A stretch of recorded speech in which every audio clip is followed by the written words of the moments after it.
নবী করিম সাল্লাল্লাহু আলাইহি সাল্লাম বলেছেন, আল্লাহর আকাশের নিচে জমিনের উপরে খাদিজার মতো উত্তম মহিলা আর নাই।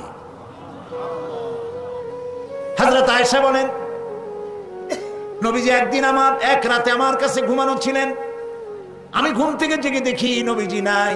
মনে মনে চিন্তা করলাম কোথায় গেলেন, বোধহয় অন্য কোনো স্ত্রীর ঘরে গেছেন। আমি চুপিসারে খোঁজ দিতে লাগলাম, কোনো ঘরে খবর পেলাম না। পরে দেখতে পেলাম রিয়াদুল জান্নার ভিতরে বসে নবীজি দুই হাত উঁচু করে কি যেন বলেন আর কান্দেন। আমি পিছনে গিয়ে হাত তুললাম, শুনতে পেলাম নবীজি মুনাজাত করতে করতে এক পর্যায়ে গিয়ে বলছেন, রব্বুল আলামিন, কিয়ামতের ময়দানে যেদিন বাপ তার সন্তান হারায় ফেলবে, মা তার সন্তান হারিয়ে ফেলবে, সন্তান মায়ের চিনবে না, ওই দিন ওই কঠিন হাসরের ময়দানে আমি যেন আমার খাদিজারে হারায় না যাই। মুনাজাত শেষে হযরত আয়েশা বলছেন, ইয়া রাসূলুল্লাহ, এই একটা বুড়ির বিয়ে করছিলেন, 25 বছর বয়সে 40 বছরের বুড়ি। এই বুড়ির কথা এখনো আপনার মনে জাগে? এর থেকে ভালো কুমারী মেয়ে তো আপনি বিবাহ করেছেন। নবীজির মুখখানা মলিন হয়ে গেল। আল্লাহর নবী বলেন, আয়েশা, খাদিজা সম্পর্কে এমন কথা জীবনে কোনোদিন তুমি আমার সামনে আর এরকম বলো না। কারণ হলো তোমরা সবাই আমার সুদিনের স্ত্রী, আর খাদিজা আমার এমন সময়ের স্ত্রী যখন মক্কা নগরীতে মুহাম্মদের পা রাখার জায়গা ছিল না। সমস্ত সম্পদ উজাড় করে দিয়েছে আমার জন্য, ইসলামের জন্য। না খেয়ে থেকেছে রাতের পর রাত, দিনের পর দিন। আরবের সব থেকে ধনশালিনী নারী, সমস্ত সম্পদ উজাড় করে দিয়েছেন আল্লাহর দ্বীনের জন্য। হযরত আয়েশা বলেন, আমাদের ঘরের ভিতরে তেমন গোশত রান্না বান্না খুবই কম হতো। আধপেটা অনাহারে অর্ধাহারে আমাদের দিন চলতো। যেদিন কোনো ভাগ্যক্রমে কোনো গোশত আসতো অথবা কোনো ছাগল দুম্বা জবাই হতো, নবীজি গোশতগুলি ভাগ করে স্ত্রীদের ঘরে ঘরে দিয়া নিজে একটা পটলার ভিতরে কয়েক টুকরা গোশত নিয়ে মদিনার রাস্তায় ঘুরে বেড়াতেন। খাদিজার কোনো বান্ধবী পাওয়া যায় নাকি? খাদিজার কোনো আত্মীয়া, কোনো বান্ধবী পাওয়া যায় নাকি? প্রিয় ভাই সাহেব, নবী করিম সাল্লাল্লাহু আলাইহি ওয়াসাল্লাম স্ত্রীদেরকে ভালোবাসতেন। হাদিস থেকে শোনাচ্ছি, হযরত আয়েশা কুমারী মেয়ে, তাকে বিয়ে করেছেন নবী করিম সাল্লাল্লাহু আলাইহি ওয়াসাল্লাম। গভীর রাত, চাঁদনি রাত, আধো আধো জ্যোৎস্না প্লাবিত রাত। নবীজি বলছেন, আয়েশা চলো আমরা একটু পায়চারি করে আসি। মরুভূমির ভিতরে গিয়ে বললেন, ওই যে একটা জিনিস দেখা যায়, চলো তো দৌড় মারি, কে আগে যায় দেখা যায়। বিশ্বনবী স্ত্রীর মনোরঞ্জনের জন্য দৌড় প্রতিযোগিতা করতেছেন। তা সুবহানাল্লাহ কইতে ইচ্ছে করে না। দৌড়াইয়া হযরত আয়েশা রাদিয়াল্লাহু তাআলা আনহা তিনি আগে চলে গেলেন, রাসূলুল্লাহ পিছনে পড়ে গেলেন। হযরত আয়েশা খুব আনন্দ করলেন, দেখলেন আপনি কিন্তু দৌড়ে আমার সাথে পারলেন না। বাস এর কয়েক বছর পর আরেকদিন এইভাবে দৌড়ের প্রতিযোগিতা হলো রাতের বেলায়। আজকে হযরত আয়েশা বলছেন, ওই দিনের তুলনায় আমার শরীরটা স্থূল হয়ে গেছে, আমি একটু মুটিয়ে গেছি। দৌড়াইয়া আমি পিছনে পড়ে গেলাম, রাসূল আগে উঠে গেলেন। আমি হাঁপাতে হাঁপাতে যখন নবীজির কাছে গিয়ে দাঁড়িয়েছি, রাসূলুল্লাহ তাবাসসুম মুস্কি হেসে আমার দিকে তাকিয়ে বলছেন, আয়েশা, ওই সেই দিনের প্রতিশোধ আজ নিলাম। সুবহানাল্লাহ, সুবহানাল্লাহ। কিসের ইউরোপ, কিসের আমেরিকা, ইসলামী সভ্যতার জুতার কাছেও দাঁড়াতে পারবে না তারা। ওরা আজকে কি বলে, বিশ্ব কি দিবস, নারী দিবস পালন করে। বিশ্ব নারী দিবস, বিশ্ব মাতৃ দিবস, বিশ্ব ভালোবাসা দিবস। বিশ্ব ভালোবাসা দিবস ওদের দরকার, যাদের সারা বছরে কোনো ভালোবাসা নাই, তাদের জন্য একটা দিন ভালোবাসার বনিতা করা লাগে। আমার লাগে না, কারণ আমার জন্মই হয়েছে ভালোবাসার মধ্য দিয়ে। আর দ্বীন ওয়ান নাসিহা, ইসলাম মানেই হলো ভালোবাসা। সুবহানাল্লাহ কও। ইসলাম মানেই হচ্ছে ভালোবাসা। আমার জন্য আলাদা কোনো ভালোবাসা দিবসের দরকার নেই। ওই সেই 97-তে ওই হুজুররা যখন ক্ষমতায় ছিলেন, সেই সময় বিশ্ব ভালোবাসা দিবস পালন করতেছে। কি ভালোবাসা দিবস? কলেজ বিশ্ববিদ্যালয়ের ছাত্র ছাত্রীরা সরোয়ার্দী উদ্যানের গাছের গোড়ায় বসে গেছে, সব জোড়ায় জোড়ায় বাকবাকুম পায়রা। বিশ্ব ভালোবাসা। এক মন্ত্রী ঢাকা বিশ্ববিদ্যালয়ের টিএসসি মিলনায়তনে বক্তৃতা করলেন, বিশ্ব ভালোবাসা দিবসে আজ আমি ঘোষণা করতে চাই, বিল ক্লিনটন মনিকা প্রেম অমর হোক। মন্ত্রী বললেন, আমি পার্লামেন্টে ধরলাম তাকে, বললাম, মাননীয় স্পিকার, বিল ক্লিনটন তার মেয়ের বয়সী মনিকার সাথে যে কাজটা করেছে, সে কাজের জন্য বিল ক্লিনটন নিজেই অনুতপ্ত। টিভি এবং রেডিওর মাধ্যমে গোটা জাতির কাছে ক্ষমা চেয়েছে। আর হিলারির পাও রাতের বেলায় কতবার ধরেছে হিলারি আর তিনিই জানেন। যে অপরাধের জন্য তিনি নিজে অনুতপ্ত, সেই অপরাধের বিষয়টা নিয়ে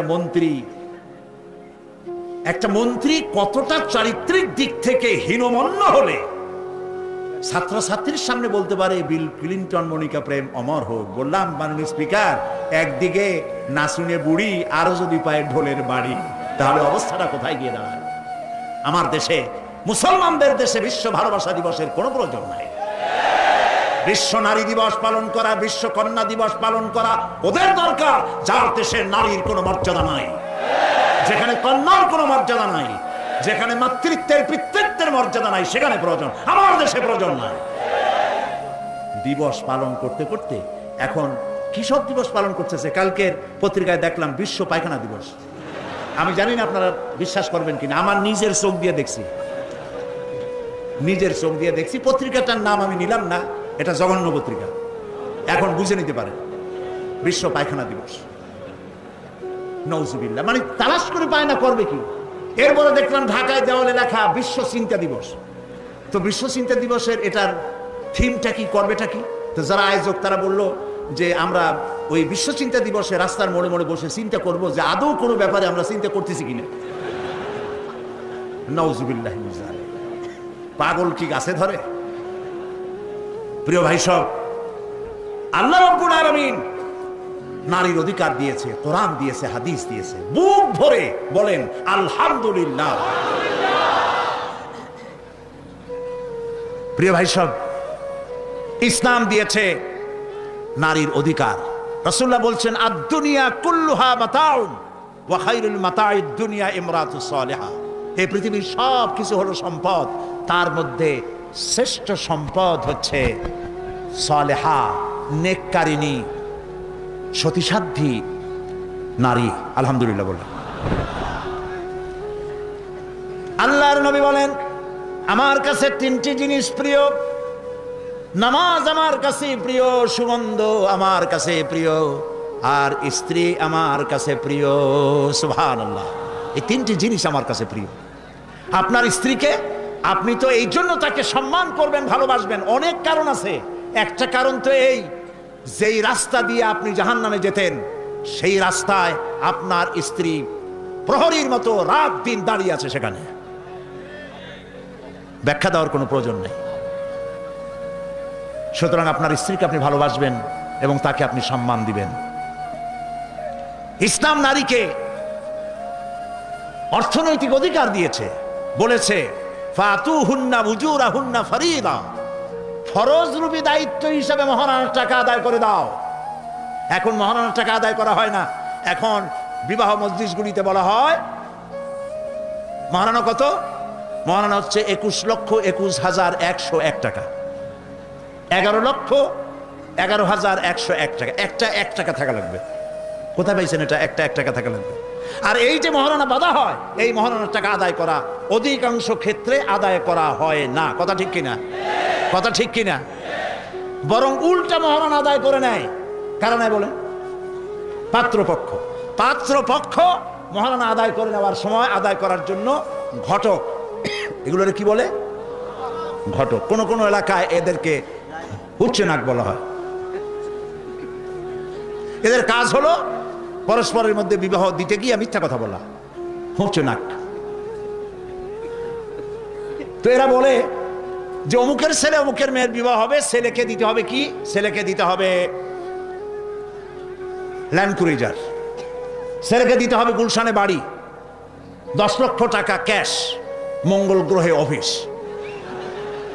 বলে ছেলে লেখাপড়া জানে কি? কলেজের বারান্দা দিয়ে কয়েকদিন ঘুরে টুরে আসছে, গলায় সোনার সেন্টেনও আছে, মাথায় ভাল্লুকের মতো চুল আছে। এরপরে এইভাবে করে এক অপাত্রে মেয়েদেরকে দেওয়ার ব্যবস্থা হয় টাকা পয়সার বিনিময়। মহারানাটা ওরা নিয়ে গেল। বিবাহে যদি উপহার দেয় শ্বশুর পক্ষ, পাত্র কি বলে কন্যা পক্ষ, পাত্রপক্ষকে যদি সোনা দেয়, দানা দেয়, টাকা দেয়, সব জায়েজ আছে, সুন্নাত। কিন্তু চাইয়া নেওয়া যাবে না। দাবি করে নেওয়া, ডিমান্ড করে নেওয়ার নামই হলো যৌতুক। এটার নাম কি? চট্টগ্রামে কি বলে? যৌতুক।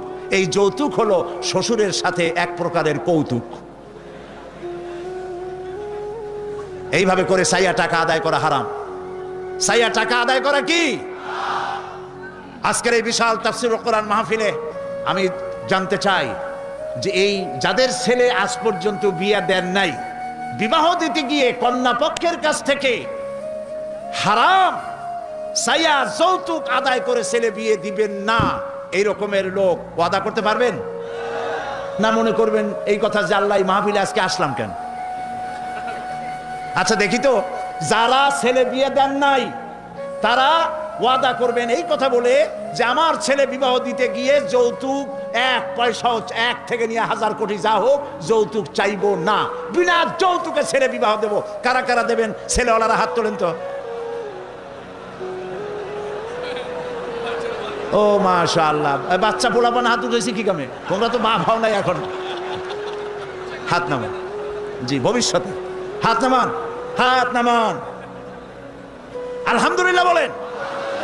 যৌতুক এক সামাজিক ব্যাধি, এই ব্যাধি বন্ধ করতে হবে এবং চট্টগ্রাম থেকেই এটার আন্দোলন শুরু হবে ইনশাআল্লাহ। বলেন ইনশাআল্লাহ। প্রিয় ভাই, সব যারা বিবাহ করে নাই সেসব যুবকদের বিবাহ করা লাগবে কিনা? লাগবে কিনা? হ্যাঁ, ফুর্তি হয়ে একটু জোরেই বলতেছে লাগবে। এই বিবাহ করতে গেলে শ্বশুর যদি ঘড়ি দেয় বলবা আলহামদুলিল্লাহ, যদি শেরওয়ানি দেয় আলহামদুলিল্লাহ, যদি কিছু না দেয় নাউজুবিল্লাহ, নাকি? তাও আলহামদুলিল্লাহ। বরং তুমি কেন ফকিরের ছেলে ফেলে না তো? তোমরা যুবকদের বলতেছি, ফকিরের বলাবার না তো।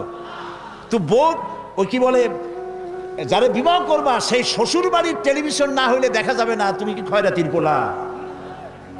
যদি এখন তো দেখতেই হয় তো বউয়ের বাপের কাছ থেকে টেলিভিশন না নিয়া মসজিদ গুলার সামনে শুক্রবার দিন থাল পাতে বসে যাইও।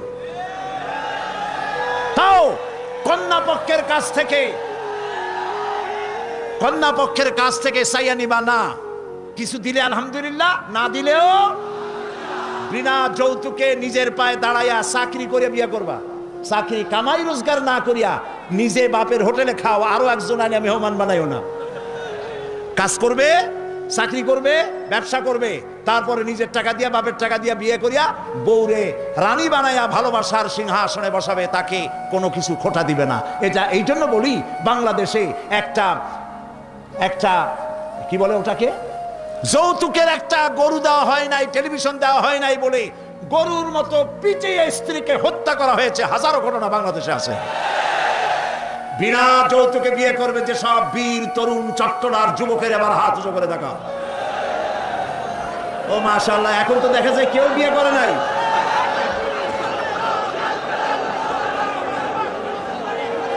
আচ্ছা, হাত নামান, হাত নামান। আলহামদুলিল্লাহ বলেন, হাত নামান। এই যে ভাই, আমি কিন্তু বুঝতে পারি দাঁড়াইছেন কেন, কোমর ব্যথা করতেছে বলে। বসেন, কোমর ব্যথা আল্লাহ ভালো বানাই দেবেন, জোরে কোন আমিন। আরে ভাই, বসতে বলছি তো বসেন। কোমর ব্যথা হলে তো আমারও করবে, আমি তো বসা। বসেন, সবাই বসেন। প্রিয় ভাই সব, তাহলে একটি বড় রকমের অপরাধ থেকে চট্টগ্রামকে মুক্ত করার জন্য আন্দোলন শুরু করা হলো। বলেন আলহামদুলিল্লাহ। প্রিয় ভাই সব, আল্লাহ তাআলা এই নারী যখন বিবাহ হলো, আল্লাহ তাআলা তাকে অধিকার দিলেন, শিক্ষার অধিকার, লেখাপড়ার অধিকার, পড়ার অধিকার, সব অধিকার দিলেন। এরপরে দিলেন তাকে মা বানায় দিলেন। কদিন পরে কি হয়ে গেল? মা হয়ে গেল। সুবহানাল্লাহ। এখন কিন্তু ইজ্জত আরো বাড়লো। মা হওয়ার পর ইজ্জত কি হইল? আরো বেড়ে গেল। আল্লাহর নবীর কাছে প্রশ্ন করা হয়েছে। এক সাহাবী এসে বলছেন, সালা রাজুলুন ইয়া রাসূলুল্লাহ মান আহাক্কুন নাস বিহুসনি সাহাবাতি ক্বালা উম্মুক ক্বালা সুম্মা মান ক্বালা উম্মুক ক্বালা সুম্মা মান, ক্বালা উম্মুক, ক্বালা সুম্মা মান, ক্বালা আবুক। সুবহানাল্লাহ। একজন এসে নবীজির কাছে প্রশ্ন করলেন, ইয়া রাসূলুল্লাহ, মানুষের ভিতরে আমি কার যত্ন করব, কার খেদমত করব, কার সাথে ভালো ব্যবহার করব, আমার কাছে সব থেকে ভালো ব্যবহার কে পেতে পারে? নবীজি বললেন, তোমার মা।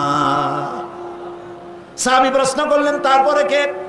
রাসূলুল্লাহ বললেন, তোমার মা। তারপরে কে? তোমার মা। তারপরে কে? তোমার পিতা। পিতার চাইতে মায়ের মর্যাদা আল্লাহ পাক কয় গুণ বাড়ালেন? সবাই বলেন কয় গুণ? 3 গুণ আল্লাহ বাড়ায় দিলেন।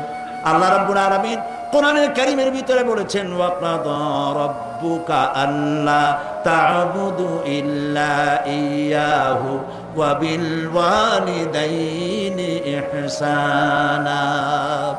তোমার রবের পক্ষ থেকে চূড়ান্ত ফয়সালা হয়েছে যে আল্লাহর ইবাদত করার পর মা বাপের ইহসান করবে। সুবহানাল্লাহ।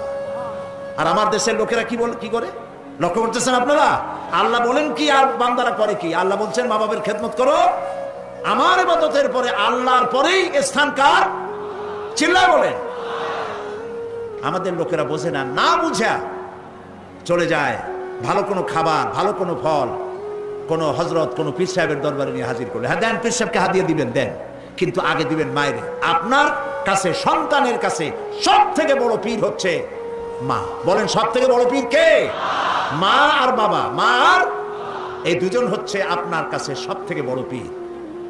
পীর সাহেবের দোয়া কবুল হবে কি হবে না, আলেম সাহেবের দোয়া কবুল হবে কি হবে না, সন্দেহ আছে। 50-50, দোয়া কবুল হইলেও হইতে পারে, না হইলেও না হইতে পারে। কিন্তু মা বাপ যদি দোয়া করে, আল্লাহর দরবারে দোয়া মঞ্জুর হয়ে যায়, 100% দোয়া কবুল হয়ে যায়। সুবহানাল্লাহ বলেন। প্রিয় ভাই সব,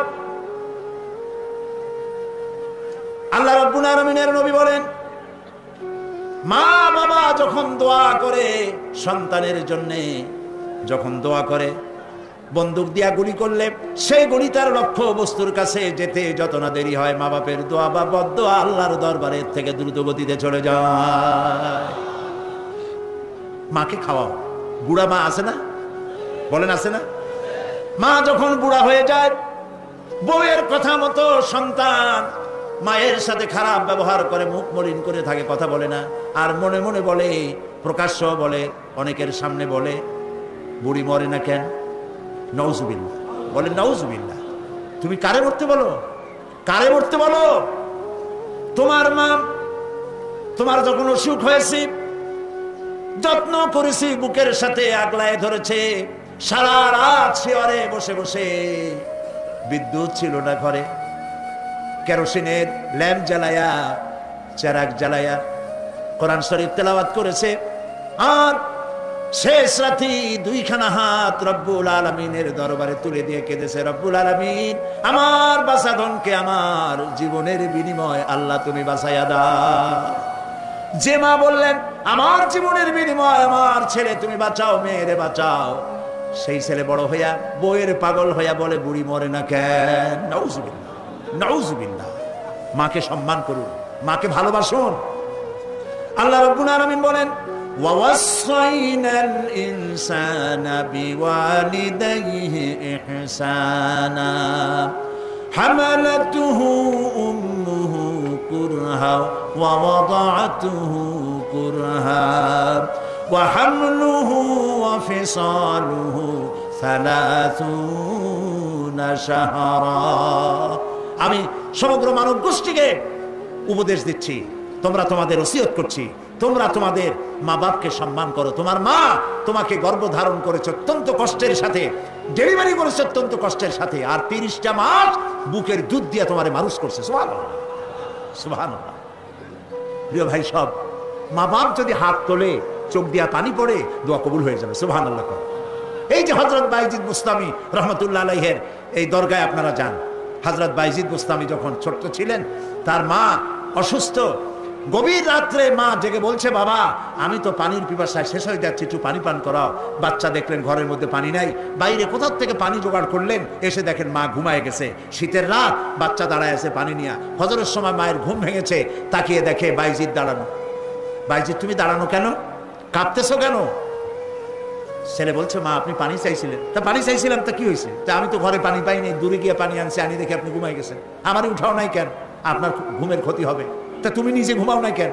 এই জন্য যে আপনি জায়গায় যদি আবার পানি চান আর সময় মতো না দিতে পারি, তাহলে তো আপনার কষ্ট হবে। সেই জন্য মা আমি দাঁড়াই রয়েছি, আপনি পানি খাবেন, সেই পানি নিয়ে। বাইজিদের মা হযরত বাইজিদকে বিছানার উপরে আরাম করে শোয়াই দিয়া উযু করে নিজে নামাজ পড়লেন। নামাজ আদায় করে দুইখানা হাত আল্লাহর দরবারে তুলে ধরে বলেন, রব্বুল আলামিন, আমি বাইজিদের মা, আমার ছোট্ট বাইজিদ আমার জন্য যে কষ্ট করেছে, আজ তার এই কষ্ট দেখে আমার কলিজা ঠান্ডা হয়ে গেছে। আমি মা হয়ে আমার বাইজিদের জন্য দোয়া করি, রব্বুল আলামিন, আমার বাইজিদকে তুমি সুলতানুল আরিফিন বানায়া দাও। দোয়া মঞ্জুর হয়েছে না হয় নাই? সুবহানাল্লাহ। প্রিয় ভাই সব, এই জন্য মা বাপকে সম্মান করতে হবে, মহব্বত করতে হবে এবং তাদের জন্য দোয়া করতে হবে। দোয়াটা আল্লাহ শিখাই দিয়েছেন। এমনকি মা বাবার সামনে চোখ মোটা করে কথা বলবে না, চোখ মোটা করে মা বাবার সামনে কথা বলবে না।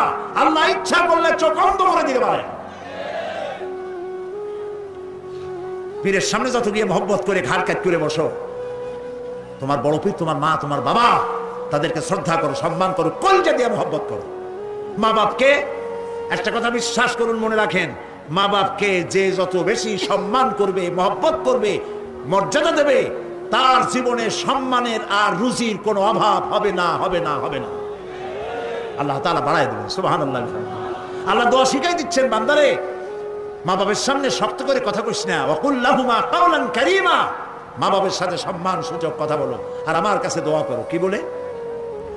আল্লাহ রাব্বুল আলামিন দোয়া শিখাই দিচ্ছেন, রব্বিরহামহুমা কামা রাব্বায়ানি সাগীরা। সবাই পড়েন, রব্বিরহামহুমা কামা রাব্বায়ানি সাগীরা। আবার পড়েন, রব্বিরহামহুমা কামা রাব্বায়ানি সাগীরা।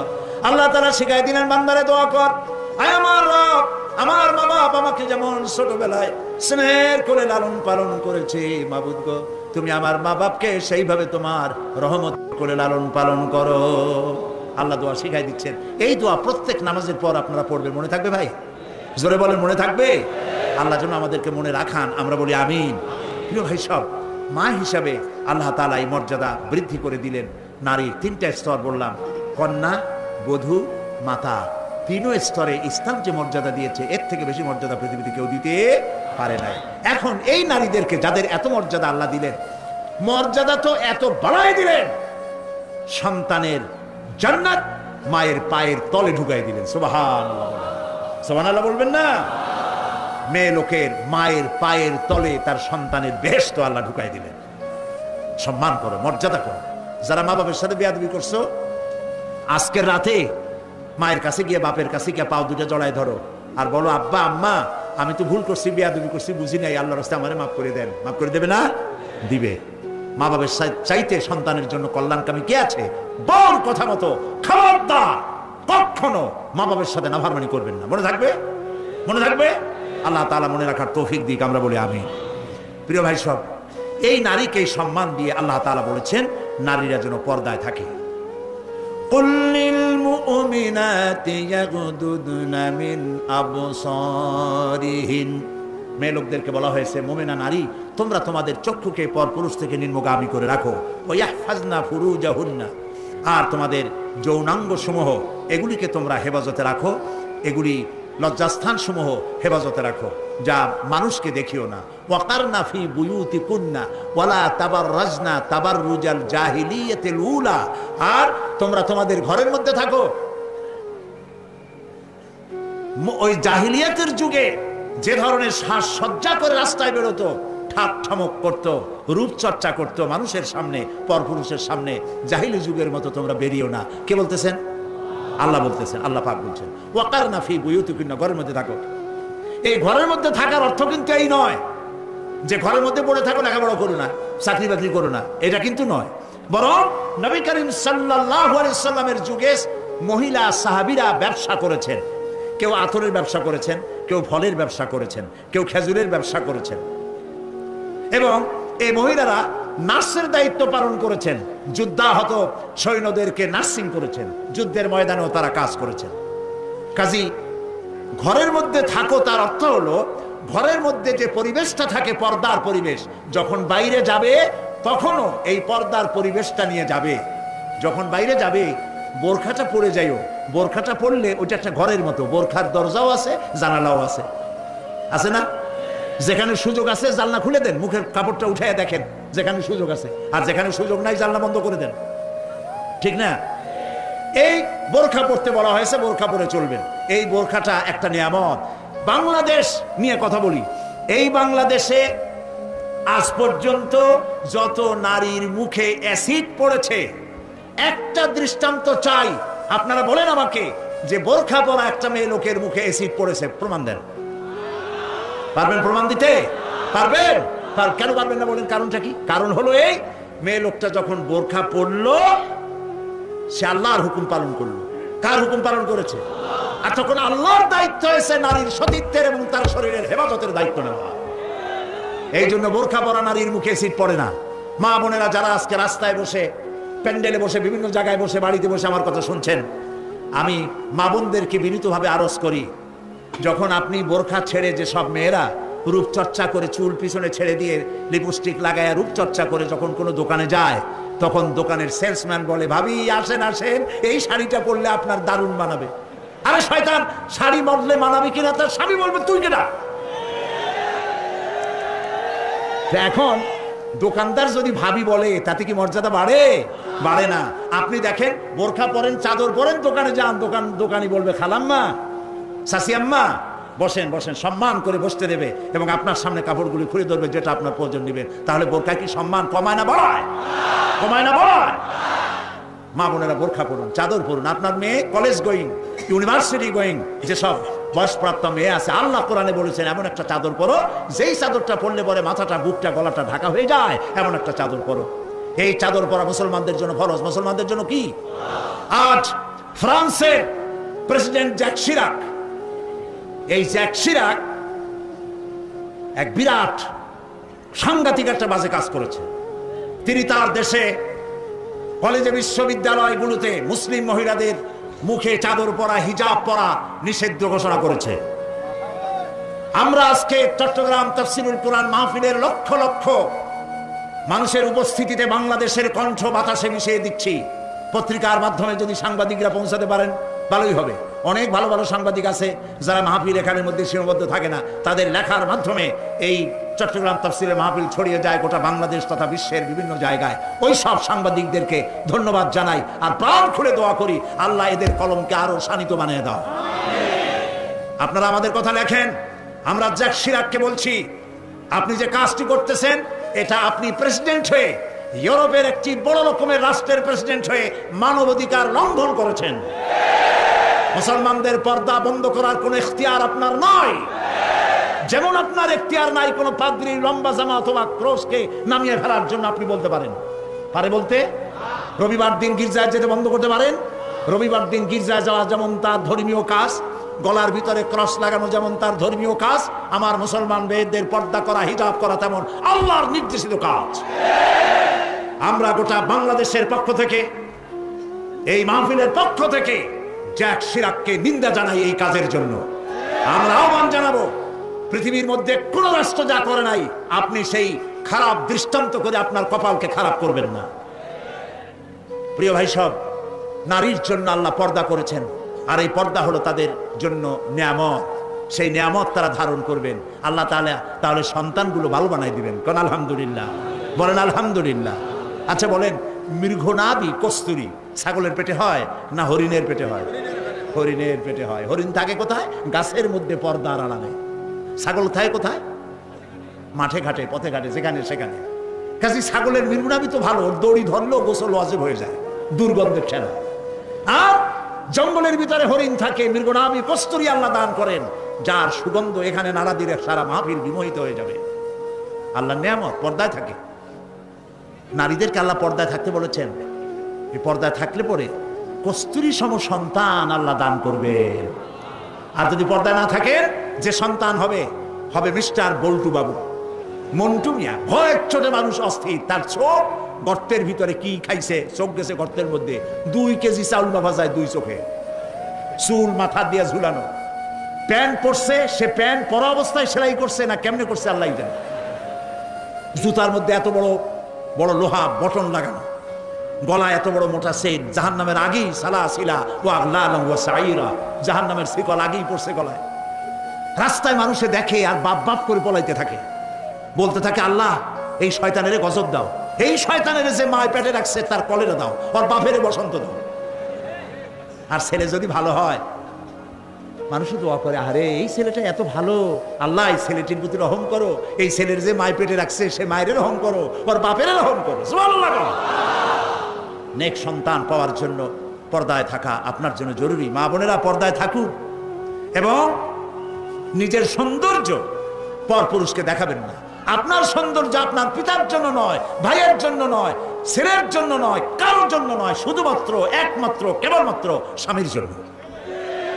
এই সুন্দরী প্রতিযোগিতার কথা সেদিন বলেছি। বাংলাদেশে বিভিন্ন সাবান কোম্পানির পক্ষ থেকে সুন্দরী প্রতিযোগিতা, ফটোজেনিক কি ফটো সুন্দরী, মিস ফটো সুন্দরী জেনিক না কি একটা কপালের সারা, জি এগুলি করতেছে, এগুলি তারা করতেছে, বিভিন্ন জেলা শহরে করতেছে। প্রিয় ভাই সব, আমি সেদিন বলেছি, আজকে লক্ষ লক্ষ লোক, সকলকে বলি, মিস বাংলাদেশ অথবা ফটোজেনিক সুন্দরী প্রতিযোগিতা যেখানে হবে সেখানেই বাধা দিবেন। ফটোজেনিক সুন্দরী প্রতিযোগিতা বাংলাদেশের মাটিতে হতে দেওয়া হবে না।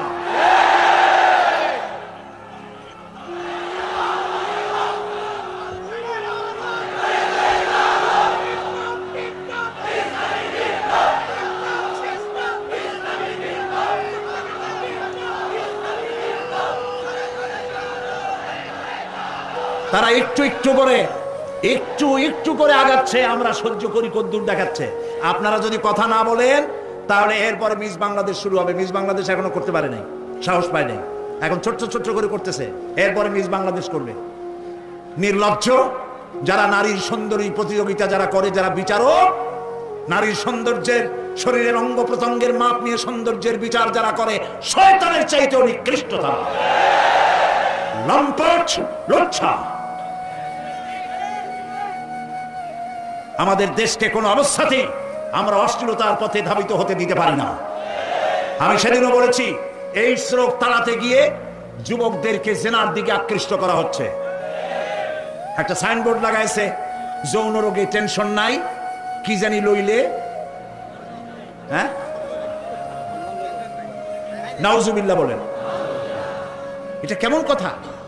আপনি লিখবেন এইডস রোগ হচ্ছে মরণ ব্যাধি, ধর্মীয় অনুশাসন মানলে পরে এইডস রোগ থেকে বাঁচা যায়। এটা দেখুন, যে লিখেছেন, যে ব্যক্তি লিখেছে এই স্লোগান, যার মাথায় আসছে সে নিশ্চয়ই চরিত্রবান না লম্পট। লিখেছে এই যৌন রোগে, বলেন না কি মুখস্থ, যৌন রোগে রেহাই নাই, কন্ডম লইলে টেনশন নাই, তার মানে কন্ডম নিয়ে জেনা করো। নাউজুবিল্লাহ বলে। আমি সব জায়গায় বলে এসেছি, চট্টগ্রামের পুলিশ কমিশনার, চট্টগ্রামের ডিসি, আপনারা এই সাইনবোর্ড ভাঙেন। আপনারা যদি এই সাইনবোর্ড না ভাঙেন, আমি জনগণকে বলবো, জনগণ এই এইডসের সাইনবোর্ডকে ভেঙে গুড়িয়ে দাও।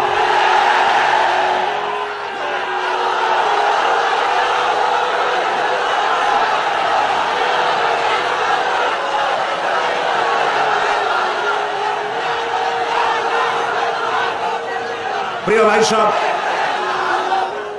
আমরা কখনো আইন হাতে নিতে চাই না, কিন্তু আমার জাতি চরিত্র ধ্বংস হলে আমরা বসে থাকবো না। আমরা কথা বলবো, আমরা আমাদের বিবেককে কারো কাছে বিক্রি করি নাই। কথা বলবো পার্লামেন্টে, সিংহের মতো গর্জন করব ময়দানে, জীবন দিয়ে দিয়ে আল্লাহর কোরআনকে প্রতিষ্ঠা করব ইনশাআল্লাহ।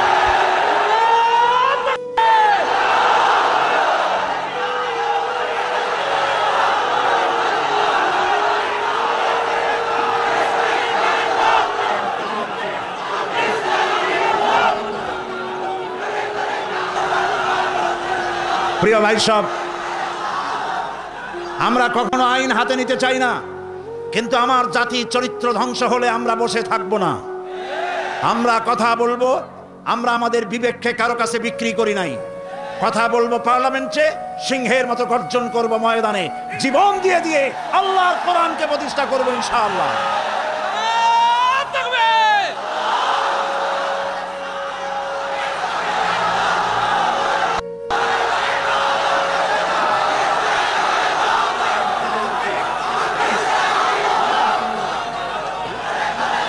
প্রিয় ভাই সব বসুন। সুতরাং নারীকে পর্দায় থাকতে হবে এবং এই পর্দার আচরণ করতে হবে। মহিলাদের কর্মসংস্থানের বিষয়টাও ইসলাম পরিষ্কার বলে দিয়েছে। মেয়েরা কাজ করতে পারবে, কোনো অসুবিধা নাই, চাকরি করবে, লেখাপড়া করবে। নবী করিম সাল্লাল্লাহু আলাইহি ওয়াসাল্লামের স্ত্রী আমাদের মা হযরত আয়েশা রাদিয়াল্লাহু তাআলা আনহা হাজার হাজার সাহাবীদের উস্তাদ ছিলেন। হাদিস শিখিয়েছেন, ফিকহ শিখিয়েছেন, সুবহানাল্লাহ বলো, কোরআন শিখিয়েছেন। যুদ্ধের ময়দানে প্রধান সেনাপতিত্বের দায়িত্ব পালন করেছেন পর্দার ভেতরে থেকেই। সুতরাং আমাদের মাতৃজাতি, আমাদের নারী সমাজ লেখাপড়া করতে পারবেন, চাকরি করতে পারবেন, সব পারবেন। তবে একটি কাজ হলে তাদের চাকরিগুলি নিরাপদ হয়। সে কাজ হচ্ছে দেশের সবগুলি, আমি প্রস্তাব করেছিলাম, প্রস্তাবটা এখনো গৃহীত হয়নি। আমি বলেছি মহিলাদের জন্য আলাদা মেডিকেল কলেজ করার জন্য। কারণ মহিলা মেডিকেল কলেজ হলে পরে আমাদের দেশে যত পুরুষ ডাক্তার আছে সেই পরিমাণ মহিলা ডাক্তার নাই। মহিলাদের এমন অনেক রোগ হয় যা স্বামীর কাছে বলতেও তারা লজ্জা করে। ডাক্তার তো ভালো, এই জন্য মহিলা ডাক্তার বেশি প্রয়োজন। আর এই জন্য বহু মেধা শক্তি সম্পন্ন মেয়েরা কো-এডুকেশন বলে মেডিকেল কলেজগুলিতে ভর্তি হতে চায় না। মহিলা মেডিকেল কলেজ হলে তারা স্বাচ্ছন্দ্য ফিল করে। আমি প্রস্তাব দিয়ে রেখেছি, আপনারা দোয়া করুন যেন সেটা হয়। এখন সমস্ত গার্মেন্টস ফ্যাক্টরি, সমস্ত প্রাইমারি স্কুল এবং হসপিটালের মহিলা হসপিটাল, মহিলা ক্লিনিক ইত্যাদি, এগুলি যদি মহিলাদের দায়িত্বে দিয়ে দেওয়া হয় তাহলে মহিলারা নিরাপদে চাকরি করতে পারেন। বিশেষ করে সমস্ত প্রাইমারি স্কুলগুলি মাস্টার, পুরুষ মাস্টারদেরকে অন্যত্র কাজ দিয়া সমস্ত প্রাইমারি স্কুলগুলি যদি মহিলাদের হাতে ছেড়ে দেওয়া হয়, মহিলা শিক্ষয়িত্রীদের কাছে, তাহলে ছেলেরাও মায়ের মতো আদর পায়া শিখবে আর মায়েরাও নিরাপদে সতীত্ব সম্ভ্রম বজায় রেখে তারা চাকরি করতে পারবে। এরকম একটি চিন্তা চলছে, আপনারা দোয়া করেন যেন আল্লাহ তাআলা এই ব্যবস্থা করে দেন। প্রিয় ভাই সব, আর একটি কথা, এখানে একটি মসজিদ আছে কোথাও, কাদিয়ানীদের একটা মসজিদ। কোন জায়গায় নাম বলেন? আহমদিয়া চকবাজার। এইখানে একটা মসজিদ আছে কাদিয়ানীদের, বাইতুল বাসেত মসজিদটার নাম। মুসলমানেরা জানে না বলে সেখানে নামাজ পড়তে যায়। মনে রাখবেন, কাদিয়ানীরা যে মসজিদ বানায় ওইটা মসজিদ না, এটা উপাসনালয়। কাদিয়ানীদের মসজিদে মুসলমানদের নামাজ হবে না, হবে না, হবে না। কারণ গোলাম আহমদ কাদিয়ানী কাফের, আর তাকে যারা নবী মানে তারাও কাফের। তাদের সাথে মুসলমানদের না না না, থামেন, এই যে বসেন। আমি কিন্তু এই গরম স্লোগান পছন্দ করি না। কি জ্বালায় পোড়াই দেবেন আপনি? জ্বালানো পোড়ানোর মধ্যে আমরা নাই। আমরা আছি, হক কথা বলি। তাদের অধিকার আছে দেশে থাকার, যেমন হিন্দু, খ্রিস্টান, বৌদ্ধ সকল জাতি যেমন এখানে সাম্প্রদায়িক সম্প্রীতি নিয়ে আছে, কাদিয়ানীরাও সেভাবে থাকবে। তবে তারা থাকবে অমুসলিম হিসাবে, মুসলমান হিসাবে অবশ্যই নয়। তাদের উপাসনার গায়ে কেউ হাত দেবে না, মনে থাকবে এই কথা। আমাদেরকে কোরআনে নিষেধ করা হয়েছে কারো মন্দির ভাঙবে না, কারো গুরুদুয়ারা, কারো গির্জা, কারো চার্চ, কারো প্যাগোডায় হাত দিবে না, ভাঙবে না, এবং কারো দেবতাকে গালি দিবে না, আমার আল্লাহ বলেছেন। মনে থাকবে এই কথা। সুতরাং তাদের উপাসনালয় হাত দেওয়া যাবে না। যেমনি বানাইছে তেমনি থাকুক, তারা নামাজ পড়বে। আমি আমার জনগণকে সতর্ক করছি, ওদের মসজিদ নয়, উপাসনালয়। ওটাকে মসজিদ বলা জায়েজ নাই, এটা উপাসনালয়। কোন মুসলমানের নামাজ এখানে হবে না, মনে থাকবে। মাথা গরম করবেন না কখনো। ইসলাম এই মাথা গরমে পছন্দ করে না। আস্তে আস্তে কোনো জায়গায় নিজেরা বসে বসে বোমা বানাইয়া তারপর আন্দাজে যাই এক জায়গায় হামলা করবেন, ইসলাম এটা মানে না, ইসলাম এটা বলে না। আপনি মাথা ঠান্ডা করবেন এবং আইন শৃঙ্খলা মেনে কাজ করবেন। নিজের ইচ্ছা মতো গোপন হামলা করা, গোপনে অস্ত্র তৈরি করা ইসলামের কোনো অনুমোদন নাই। এই জন্য আজকেও বলি, বাংলাদেশে হরকতুল জিহাদ, জামাতুল মুজাহিদিন সাহায্য করেন, আর কি হিজবুত তাওহীদ, হিজবুত তাহরীর, জুমরাতুল মাসাকিন, এই জাতীয় এই জাতীয় যতগুলি নতুন নতুন সংগঠন হয়েছে এদেশের মুসলমানদের সাথে কোনো সম্পর্ক নাই। এগুলারে যেখানে পাবেন সেখান থেকে ধরে পুলিশে ধরিয়ে দিবেন। এরা বাংলাদেশের দুশ্মন, এরা মুসলমানদের দুশ্মন। আমার দেশের সাম্প্রদায়িক সম্প্রীতি বিনষ্ট করে এবং বোমাবাজি করে এই দেশকে বদনাম করে আমেরিকাকে তারা দাওয়াত করতে চায়, তারা বুশকে দাওয়াত করতে চায়। কাজী হিজবুত তাহরীর, হিজবুত তাওহীদ, হরকতুল জিহাদ, জামাতুল মুজাহিদিন মুসলমানদের সাথে কোনো সম্পর্ক নাই। যেখানে পাও সেখানে ধরো, গরুর দড়ি দিয়া বান্ধা পুলিশে হ্যান্ডওভার করো। মনে থাকবে? আল্লাহ মনে রাখার তৌফিক দিন। প্রিয় ভাই সব, আমাদের এই স্বাধীন সার্বভৌম বাংলাদেশ আল্লাহ তাআলা যেন দয়া করে এই দেশকে কোরআনের প্রতিষ্ঠার জন্য আল্লাহ যেন হামওয়ার করে দেন, বলেন আমিন। এত মুসলমান কোরআনের কথা শুনতে যে দেশে আসে, সেই দেশে ইসলাম কায়েম হতে দেরি হয়, বড় আফসোস লাগে, কষ্ট হয়। আসুন আমরা সবাই মিলে কোরআনের রাজ কায়েমের আন্দোলনে শরীক হয়ে যাই।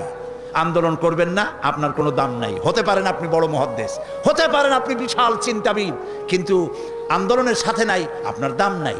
একটা হাতি, একটা পাগলা হাতি যদি চন্দনপুরা অথবা এদিকে কি পুরা আছে, আরে কও না কেন কথা, এই যে আশেপাশে কত পুরা আছে, একদিক দিয়ে এসে ঢুকলো, একটা হাতি যদি ঢোকে তাহলে বাড়িঘর ভাঙ্গা মেসমার করে দিতে পারে, পারে না? কিন্তু হাতি যতই পাগলা হোক, যতই বন্য হোক, যতই শক্তিশালী হোক, একটা রেজিমেন্টের সামনে একটা হাতি কিচ্ছু না। আন্দোলন হচ্ছে রেজিমেন্ট, আন্দোলনে শরীক হও। কোরআন প্রতিষ্ঠা করতে যারা জীবন বাজি রেখে সামনে চলে এসেছে, সেই লাইনে সামিল হয়ে যাও। প্রিয় ভাই সব, আজকে আর আমি কথা বাড়াবো না, কারণ অনেক দূর যেতে হবে। বাংলাদেশের বিভিন্ন জেলা থেকে লোকেরা এসেছেন, আমি 10টার মধ্যেই শেষ করতে চাই। সেই জন্য দাঁড়ানো ভাইয়ের এবার বসেন, কাঙ্ক্ষিত মোনাজাতের দিকে এগিয়ে যাচ্ছি। দোয়া কবুল হবে ইনশাআল্লাহ, বলি ইনশাআল্লাহ। এত লক্ষ লক্ষ লোকের চোখের পানি এবং তাদের আকুতি আল্লাহ ফেরত দিবেন না ইনশাআল্লাহ, বলি ইনশাআল্লাহ। আজকে কয়জন? আজকে 13 জন ইসলাম কবুল করার জন্য চলে এসেছে। বলো লা ইলাহা ইল্লাল্লাহু মুহাম্মাদুর রাসূলুল্লাহ। আল্লাহ ছাড়া কোনো ইলাহ নাই, মাবুদ নাই, উপাস্য নাই। মুহাম্মদ সাল্লাল্লাহু আলাইহি ওয়াসাল্লাম আল্লাহর প্রেরিত রাসূল। আশহাদু আন লা ইলাহা, একটু জোরে বলো, লা ইলাহা ইল্লাল্লাহু ওয়াহদাহু লা শারীকা লাহু ওয়া আশহাদু আন্না মুহাম্মাদান আবদুহু ওয়া রাসূলুহু। আমি সাক্ষ্য দিচ্ছি আল্লাহ ছাড়া কোনো ইলাহ নাই, মাবুদ নাই, উপাস্য নাই। তিনি এক, তিনি একক, তার কোনো অংশীদার নাই। আমি সাক্ষ্য দিচ্ছি মুহাম্মদ সাল্লাল্লাহু আলাইহি ওয়াসাল্লাম আল্লাহর বান্দা এবং তার প্রেরিত রাসূল। তোমরা সবাই এদিকে ফিরে বলো আসসালামু আলাইকুম। এরা এই তরুণ যুবক 13 ভাই ছিল মুশরিক, হয়ে গেল আমাদের তাওহীদবাদী ভাই। আমাদের কি হইল? সবাই বলেন আলহামদুলিল্লাহ। মহিলারা ভেতরে কালেমা উচ্চারণ করেছেন, আর আমি এই বিশাল লক্ষ লক্ষ জনতার পক্ষ থেকে এই 13 মর্দ মোমেন যারা এখন আমাদের তাওহীদবাদী ইসলামী ভাই, আমি তাদেরকে বুকে আলিঙ্গন করে নিচ্ছি।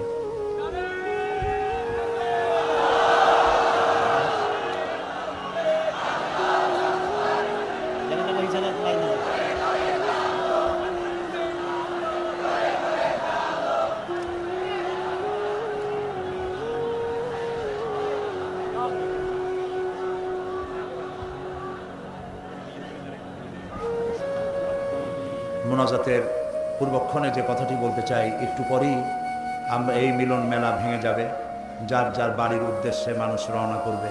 আল্লাহ সকলের ফিরে যাওয়াটা নিরাপদ করে দিন। আমি আপনাদেরকে অনুরোধ করব যে ওয়াজ শোনার, তাফসীর শোনার যে মন আমাদের আছে, সেই পরিমাণ নামাজের মন নাই। এই জন্য 5 ওয়াক্ত নামাজ সঠিকভাবে আদায় করবেন, নামাজ কখনো ছেড়ে দিবেন না। বিশেষ করে জওয়ান যুবক যারা আছে, ছাত্র, তরুণ, যুবক, আমি তাদেরকে বলবো চরিত্র একটি মহা সম্পদ। যখন চরিত্র থাকে না তখন সে মানুষ থাকে না, শয়তানের চাইতে নিকৃষ্ট হয়ে যায়। আমি সমস্ত তরুণ যুবকদেরকে, যাদেরকে আমি আমার চোখের সামনে দেখতে পাচ্ছি, এই মাহফিলে 2% যদি বৃদ্ধ মানুষ থাকে, 98% তরুণ যুবকে ভরা এই মাহফিল। আমি সকল যুবকদেরকে, ছাত্র, তরুণ যুবকদের প্রতি আহ্বান জানাবো, আমাদের জীবনের সাথে সম্পৃক্ত প্রিয় জীবন আদর্শ যার নাম ইসলাম, এই ইসলামের পতাকাকে উড্ডীন করার জন্য ইসলামী আন্দোলনে শরিক হওয়ার সকলের প্রতি আমি আহ্বান জানাই। সকলের চরিত্র ভালো করে ইসলামের দিকে এগিয়ে আসার আহ্বান জানাচ্ছি। এবং কোরআনকে জানার জন্য, কোরআনকে বোঝার জন্য আমি বারবার বলেছি তাফহিমুল কোরআন কেরার জন্য, তাফহিমুল কোরআন ফি জিলালিল কোরআন, এই তাফসিরগুলি আপনারা কিনবেন। আজকে যখন যাবেন শত শত দোকান, 3 শতাধিক দোকান এখানে বসেছে বই কিতাব নিয়ে, এগুলি আপনারা নেবেন। আর এইখানে যে আমি তাফসির করেছিলাম 25 বছর হলো, এর মধ্যে একবার তাফসির করেছিলাম সূরা আসরের উপরে। হযরত ইমাম শাফি রহমতুল্লাহ আলাইহি বলেছেন, সূরা আসর যদি কেউ বোঝে আর আমল করে তাহলে জান্নাতে যাওয়ার জন্য এই ছোট্ট সূরাটি যথেষ্ট হয়ে যায়। সুবহানাল্লাহ। 5 দিন আলোচনা করেছি একটি সূরার, ছোট্ট সূরাটি, তাও শেষ করতে পারি নাই। সেটি গ্রন্থবদ্ধ আকারে এসেছে, নাম রেখেছে তাফসিরে সাঈদী সূরা আসর। সমস্ত দোকানগুলিতে পাওয়া যাবে, আপনারা নিয়ে যাবেন এই তাফসিরটি, তাফসিরে সাঈদী সূরা আসর। আর সর্বশেষ আমি আজও বলি যে আমি মোমেন ব্যক্তি তো সেই যে নিজের জন্য যা পছন্দ করে অন্যের জন্য তাই পছন্দ করে। সুতরাং আমি জামাত ইসলামী করি, এবং কেন করি এই প্রশ্ন বহু জায়গায় আছে যে পীর মুরিদি ছাড়িয়ে দিয়া এটা করলাম কেন। আমি সেই জবাব লিখিত আকারে দিয়েছি, আমি কেন জামাত ইসলামী করি। এটা আমার লেখা একটা বই। এই বইয়ের ভিতরে আমি দেখিয়েছি যে খেলাফত এবং মুলুকিয়াতের ব্যাপারে, সাহাবীদের ব্যাপারে, নবীদের ব্যাপারে, ইসমতে আম্বিয়ার ব্যাপারে যে সমস্ত কথা আমাদের বিরুদ্ধে বলা হয় সেই কথাগুলি যে যৌক্তিক নয়, এই কথাগুলি এর মধ্যে এসছে। সুতরাং যারা জামাত করেন তাদের জন্য প্রয়োজন, আর যারা করেন না তাদের জন্য প্রয়োজন, অন্তত জবাবগুলি জানতে পারবেন। আর আমি কেন করি এই দলটি তাও আপনারা বুঝতে পারবেন। আল্লাহ যেন তৌফিক দেন, এটাও পাওয়া যাবে প্রত্যেক দোকানে, আপনারা নেওয়ার চেষ্টা করবেন। প্রিয় ভাই সব, সর্বশেষ আমার আরজ আপনাদের কাছে, নামাজ কেউ ছেড়ে দিবেন না। 5 ওয়াক্ত নামাজ আমরা আদায় করব সহিভাবে, কারণ বুখারী শরীফে এসেছে কিয়ামতের দিন সর্বপ্রথম প্রশ্ন হবে নামাজ পড়েছো কিনা। প্রথম প্রশ্ন আল্লাহ করবেন নামাজ। প্রথম প্রশ্ন কি হবে? নামাজ পড়ে। যার নামাজ কবুল হবে জীবনের সমস্ত নেক আমলগুলি কবুল হবে, যার নামাজ কবুল হবে না সব বরবাদ হয়ে যাবে। আল্লাহ তাআলা আমাদের জন্য নামাজি বানান, আমরা বলি আমিন। নামাজ জীবনে আর ছাড়বো না, এই ওয়াদা কি করা যাবে ভাইরা? করা যাবে ওয়াদা? দুটি হাত উঁচু করেন, বলেন ইয়া আল্লাহ, তোমার পবিত্র নামে তোমাকে সাক্ষী করে ওয়াদা করছি, শপথ করছি, আল্লাহ তাআলা যতদিন পর্যন্ত মালাকুল মউত আমার মাথার কাছে না আসতেছে ততদিন পর্যন্ত ফরজ নামাজ, ফরজ রোজা আর ছেড়ে দেব না, আর ছেড়ে দেব না, আর ছেড়ে দেব না। আল্লাহ তাআলা আমার আজকের এই ওয়াদা আমার মৃত্যু পর্যন্ত কবুল করে নাও, আমিন ইয়া রাব্বাল আলামিন। আমরা আল্লাহ তাআলাকে একটু স্মরণ করে নেই, আমার সাথে আপনারা পড়েন সুবহানাল্লাহ, আলহামদুলিল্লাহ, লা ইলাহা ইল্লাল্লাহ, সুবহানাল্লাহ, আলহামদুলিল্লাহ, লা ইলাহা ইল্লাল্লাহ, সুবহানাল্লাহ, আলহামদুলিল্লাহ, লা ইলাহা ইল্লাল্লাহ, সুবহানাল্লাহ, আলহামদুলিল্লাহ, লা ইলাহা ইল্লাল্লাহ, সুবহানাল্লাহ, আলহামদুলিল্লাহ, লা ইলাহা ইল্লাল্লাহ।